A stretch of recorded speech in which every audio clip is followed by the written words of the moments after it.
अष्टलक्ष्मी मम गृहधनम् पुरय पुरय नमः। ॐ ह्रीं श्रीं क्रीं श्रीं कुबेराय अष्टलक्ष्मी मम गृहधनम् पुरय पुरय नमः।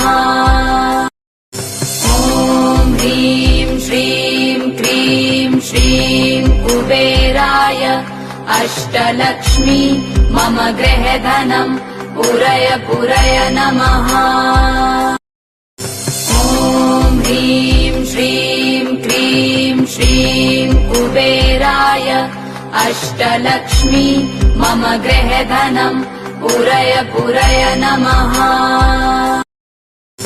ॐ ह्रीं श्रीं क्रीं श्रीं कुबेराय अष्टलक्ष्मी मम गृहधनम् पुरय पुरय नमः।